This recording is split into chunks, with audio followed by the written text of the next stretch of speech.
morning, everybody, and welcome to Lighting the Candle, a World That Works. We're in a kind of an interesting situation this week. I think with everything that's going on in the world, our conversation is one that's so important to be had. And I also think that at this point in time, it's time to restate what we're actually up to here. What we're doing is we're creating a dialogue between people, different groups of people, and giving our culture an opportunity to hear other things than what seems to be in the media and social media every day. With that in mind, today is going to be a unique experience. We've had a few different kinds of podcasts over the last year, and every one of them is designed to bring empowerment to you, the listener, and also for us to get empowered ourselves while we're in this conversation. So with that said, an interesting aspect of what we've done to date over the last year in some 65 episodes is to have a conversation and a dialogue among different people. Well, now today, I thought I might do something just a little bit different and have a conversation or a dialogue with you, our listener. And there's going to be a pause here and there as I ask a question, because I'm going to have this conversation by myself with you, our participating and supporting podcast listeners. And I'm really looking forward to hearing what you have to say. So I'm going to pose a question. And the question goes like this. Today, we're actually June 24th, 2021. It's been a very interesting and long year and a half since we've gone out and really spent a lot of time meeting with other people in person. All that said, the interesting part for me is I have family here, grandchildren from Colorado, and my son and daughter, my son-in-law and daughter-in-law are here with my grandchildren. And we've done a lot of going out to dinner, to different places, and we've seen a lot of people. What I'm very interested in reporting is that everyone that we've come in contact with has had an extraordinary response to being out in public with each other.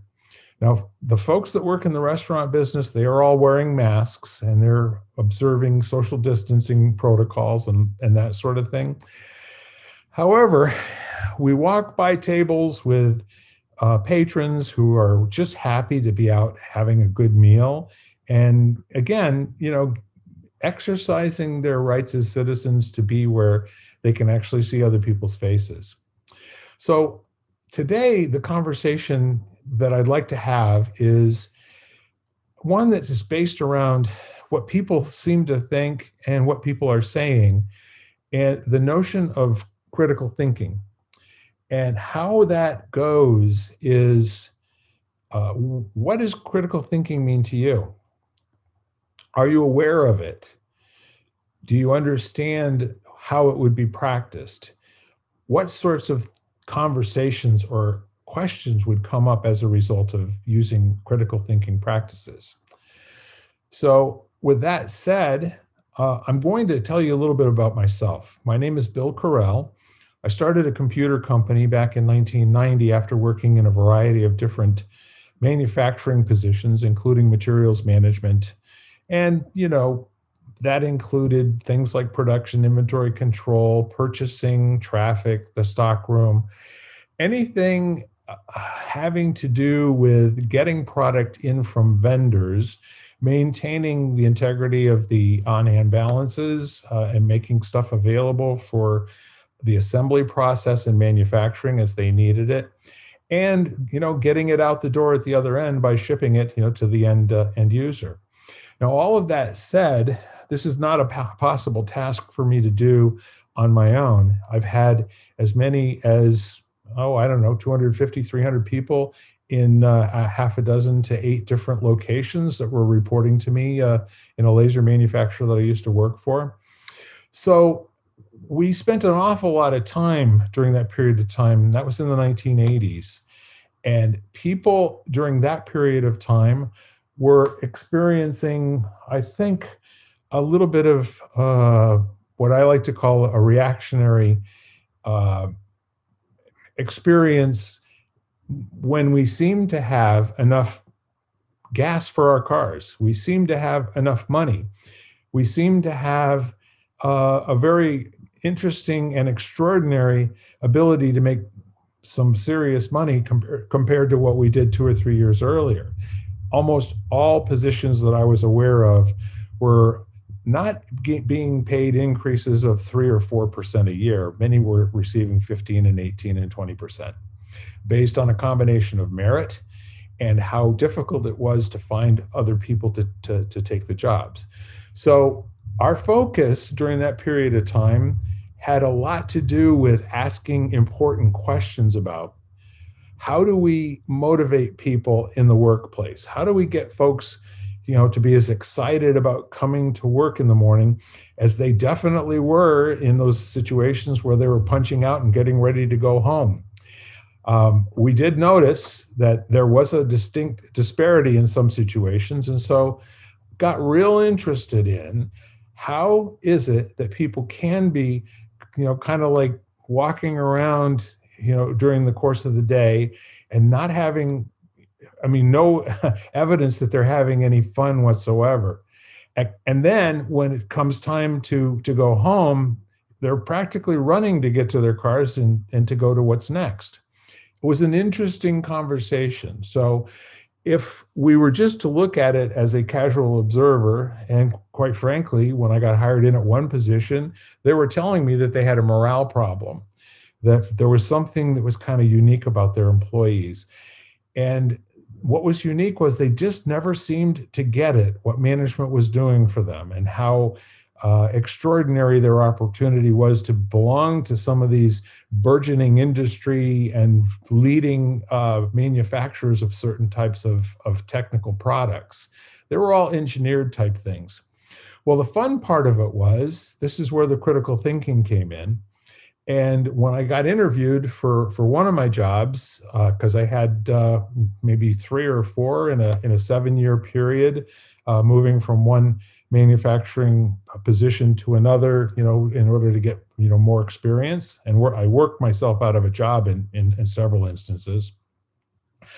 But the question that would continuously come up is, what's wrong with our employees? We need you to get a handle on that so that we can stop the bleeding.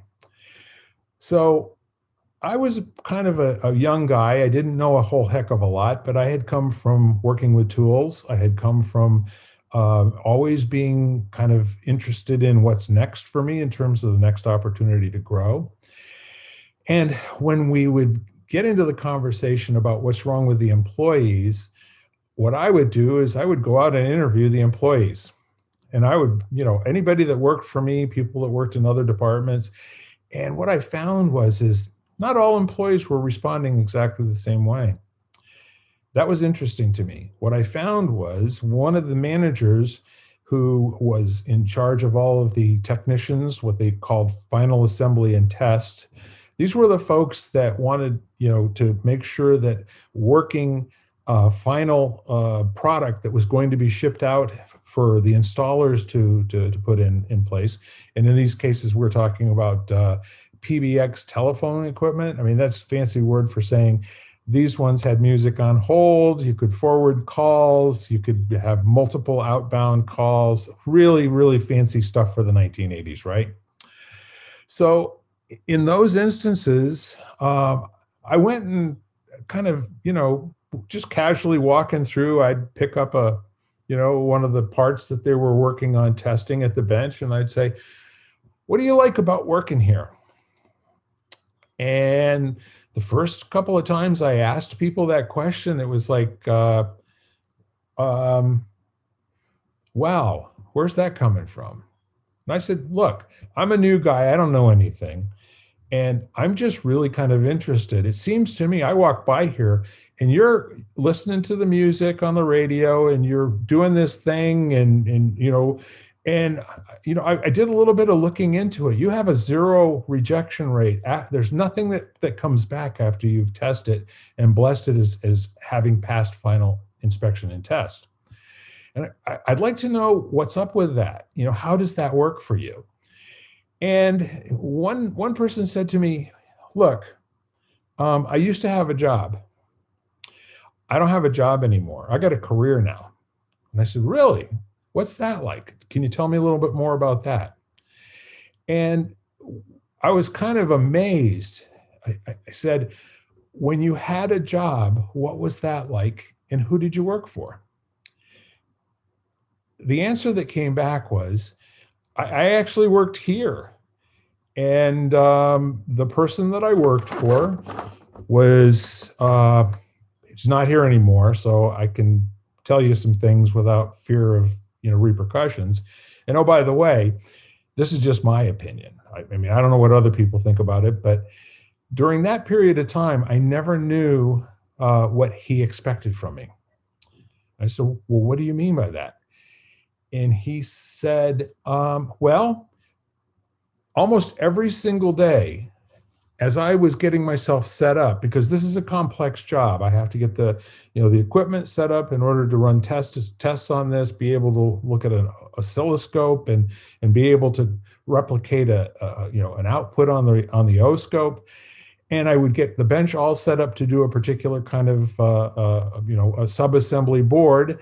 And then all of a sudden, the supervisor would come through and say, well, stop doing what you're doing. I need you to do 5 of these. And then later on, I'd be, having spent another 45 minutes to an hour getting things switched over so that I could do that. I would hear around the corner somebody saying, look, we're waiting for what Joe is working on this morning in order for us to continue putting these final assemblies together and to make sure that we have no bad capacitors. And this is highly technical, I know, but the main thing here was they were counting on getting the things that Joe had set up in the morning for the afternoon. And now there were 4 people standing there with nothing to do. And they thought it was Joe's fault. So this is Joe telling me this, in a story. And I said, well, then what happened? He says, well, we got this guy who came in and he decided that instead of telling us what our jobs were, one at a time individually, he got us all together, for about a 5-minute period at the beginning of the shift. After we got in, everybody was ready to go, bench tops all clear. And he'd come around and he would say, all right, I want you to go over to the board and I want you to find the next job that needs to be worked on. And each person in there, he would say, anybody having any problems this morning that I should know about? Are there any things that we need to take care of right off the bat, to get this out of the way for you? And Joe said, I like that. He wasn't barking orders at us. He didn't come in, saying, now stop doing this and start doing that. And what he would do is he'd say, look, we're going to have interruptions today, right? And people would say, they'd nod. Yeah, that's kind of what this is. If there's an emergency that comes in from one of our guys that's out in the field, we may have to do something, to satisfy that need for today. He said, I need 2 volunteers that will be willing to man two setups. We're going to have your regular workstation, and then we're going to have an empty workstation that you can set up very quickly in order to handle any of these emergencies that come up. Does that make sense to you guys? And they would all nod their head. And he said, look, I'm not going to watch how much you produce every single day. You guys are good at this. You probably have forgotten more than I'm going to ever know. But what I want you to know is that what you're doing is important. There are people out in the field that are doing installations, and our company looks really good based on how good we make them look. And then he looked around, and then all of a sudden, all the heads are nodding up and down. Joe told me. And with that in mind, he said, you do know that these skills that you are building here on a daily basis, no, not just the electronic stuff, not just the testing, but your ability to be flexible and to make things happen and to find a way like nothing's impossible, that's worth money out there wherever you go. you will set yourself apart from any other people that are looking for the same job that you are. It's called a can-do spirit. And essentially, what that means is when you do more than is being asked for on a daily basis, and there's nobody keeping track of it, who knows? And Joe said, I can't believe he asked us that question. But he did. And so one of us put our hand in the air and said sheepishly, me, I'm going to know. And then he nodded his head very quickly. And he asked this question. He said, who knows you better than you do? Who knows whether you're doing your best or you're not? What other person could possibly give you any information that you don't already know everything about that subject? So at this point, they knew Joe's telling me, we knew we were dealing with somebody pretty interesting and pretty extraordinary, not the regular breed of cat that we've seen, come through here. And so it kept going. We did all that. We got ourselves set up. We started to set record for productivity. We started having this friendly competition between each other on two things. It never was how many could we do in a shift. Nobody cared about that. What we were really interested in was how many days could we go without anything the whole department did being rejected, by final inspection, or being rejected at the point of installation and having these emergencies. So the first thing we watched was how many days in a row did we go without having anything kicked back to us. And each time we had one emergency that had come through the final assembly and test department, that reset the clock to 0. Then we started putting that up on the wall. And this got to be kind of an interesting game for all of us to play together, where we had some community pride, and this is something we were producing together. Nobody wanted to be that guy or gal, because we had both men and women working in the department.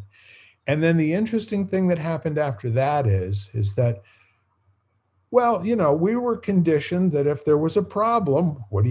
You go tell the supervisor about it, and you let them deal with it, and they figure out what the answers are, and then they tell you, and then you go back and you do it. This guy was different. He said, handle it. You know what to do.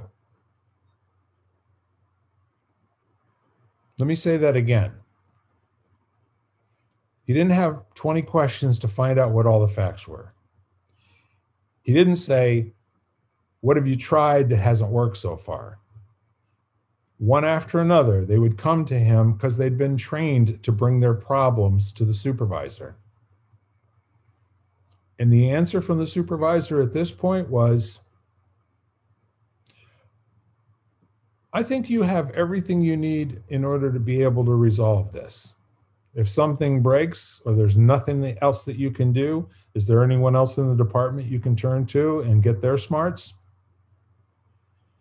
And Joe said to me, he said, I've worked in manufacturing for about 14 different years and had a half a dozen different people that were supervisors. They came and they went, but I never had anybody just look at me and say, you got this, handle it. And so what he was teaching us was to use our own brain and to kind of weed out what a solution would look like, and then collaborate and interact with each other and say, well, look, I haven't had this happen before. I've just gone through 5 of these capacitors that go pop, pop, pop. Anytime I put 5 volts of electricity, what do we do here? Guy said, well, let's look over here. And the next thing you know, apparently, you know what a resistor is, folks? Well, apparently there was the wrong resistor that one of them found. And when they put the correct resistor in, removed it, and then put a new one in, no more problems with the capacitor. So the interesting part of this is that was a great lesson for me to get at the ripe old age of about 26 or 27 years old, that the people who were doing the job would always know so much more than a supervisor could ever know, having not ever done the job. And the teaching at that point comes from the people and the experience that they have on a daily basis. This is totally relying upon critical thinking. Nobody's asked to memorize, what would the boss do? Nobody's asked to, chapter and verse, what does it say on page 91 of the assembly manual and the drawings and all the rest of that? They know that. And they've probably forgotten, as Joe said, more than any of us who haven't done the job will ever know. This skill of critical thinking, being able to see a situation and analyze its elements, and one by one ask a very important progressive set of questions about how is this happening? What's going on here? When does it start? Who else knows something about this that could bring some solutions together by looking at this problem along with me? Now, this is a very long-winded story, but I came away thinking to myself, critical thinking is something that's very important to so many people.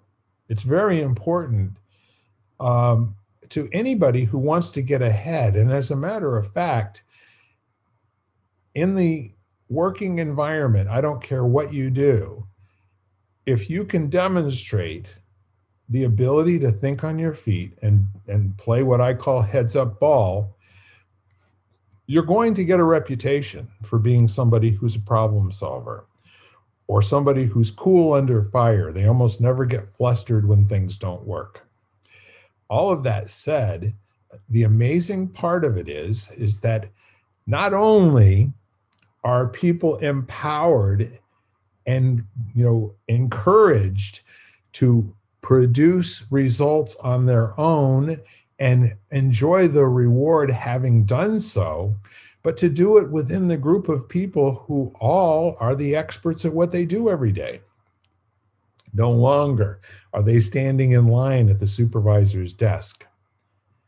And Joe, when he kind of wrapped everything up, he said, I told you before I used to have a job, and now I have a career.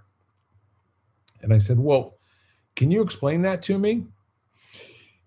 Joe said, about 2 weeks ago, our boss said he's moving on to another job. And not only is he moving on to another job, there are 2 people in the department that he has recommended get a 50% increase in pay without having the job title change, because he knows them well enough to know that being a supervisor or being in management isn't something that they would value. They wouldn't necessarily consider that to be a step up. But they've already shown that they can generate leadership, great thinking, problem solving, and an amazing customer service level to everyone else who is depending on this department. Joe said, I was one of those 2 people. And now I know that not only do I have to bring new hires in and show them what we do here in this company, but I also have to teach them how to think for themselves. And after that conversation, I was impressed really by a couple of different things. One is how articulate Joe was in explaining and giving me that story blow by blow.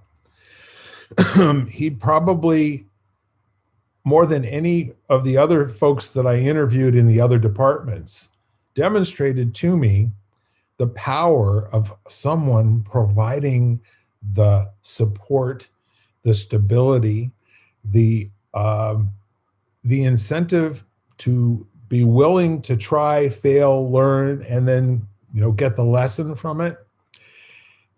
In that particular instance, that was a career-changing conversation for me. I don't write a lot of things down, and I at that point in my life, I went back and I wrote down what I thought were the the important elements of what Joe had told me in his story. And I hope I've done it justice. If Joe ever hears this, and with all of these things in mind, from then on, I started thinking about myself in a different fashion. I never saw myself as a manager, scheduler, coach, all of the things, the person who corrects bad behavior and gets people to do things that they don't want to do. The traditional supervisor model that probably came out of 40 or 50 years of manufacturing. We were in the middle of a revolution at that point where we decided we can either try to manage many, many details. And as the business grows and we go from 2, 3, 5, 30, 40, 300 employees, it's an undoable task. Why not train people to figure things out and be willing to take a chance and do things on their own that sooner or later, it all translates into a great end result. And oh, by the way, I told you what the first thing was, that Joe and the department conspired to keep track of how many days they went without having something returned for a failure in the field, or being sent back from the final inspection as a fully functioning assembly. and they ended up going something like 96 days before they had even a single failure in terms of something coming back. And when it did come back, they were able to pinpoint that not only was there a problem with a particular a particular component that they were using, but it was bad throughout an entire lot. And they went and called back anything that was in finished goods and replaced all of those individual components before there were any other failures in the field. So that's number one. How many days in a row can we keep track that we as a team of a dozen people don't get anything back? The other thing, how many days, and they came up with this game themselves, how many days in a row can we have every single person in the department be here and be part of the team? Mind you, nobody in management gave them this game.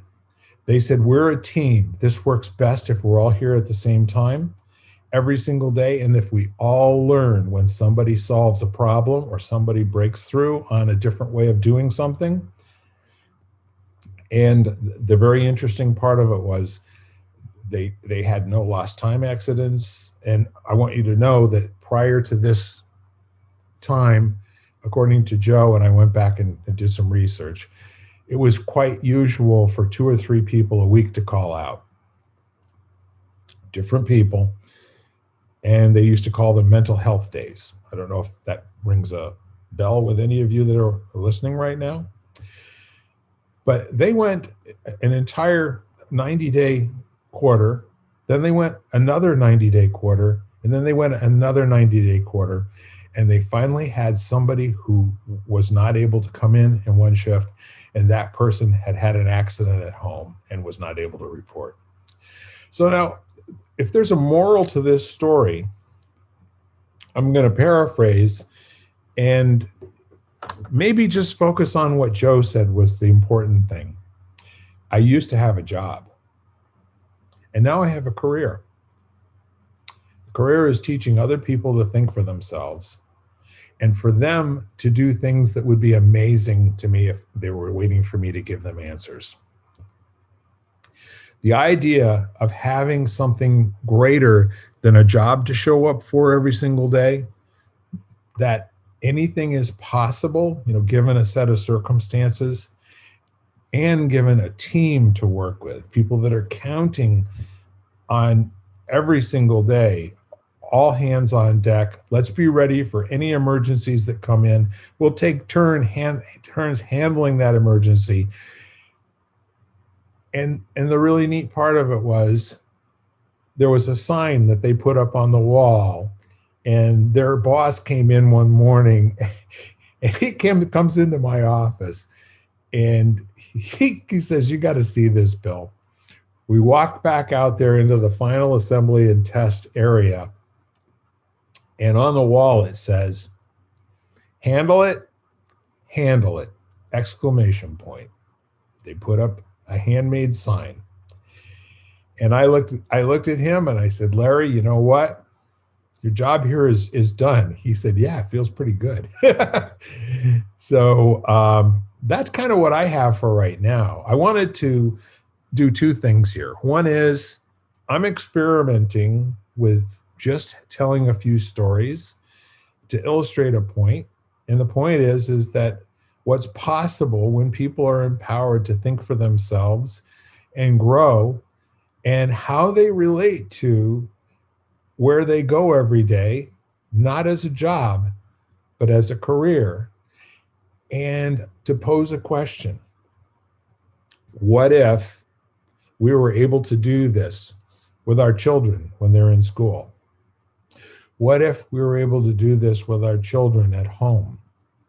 What if we were able to do this with anyone that we come into contact with, and to give them a different perspective on how the world works?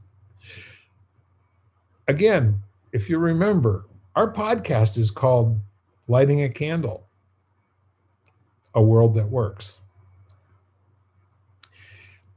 When you grant somebody the recognition and the understanding that you know they possess anything and everything that they need in order to do the next thing and learn from it.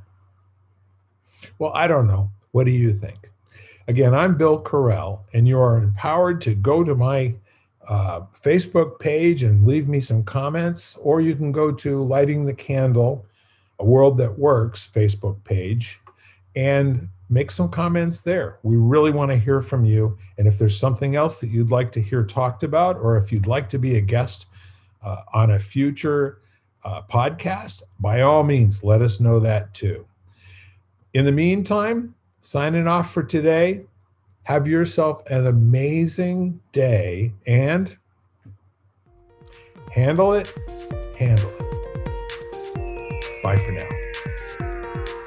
You've been listening to Lighting the Candle, a World That Works, part of the Exvadio Podcast Network.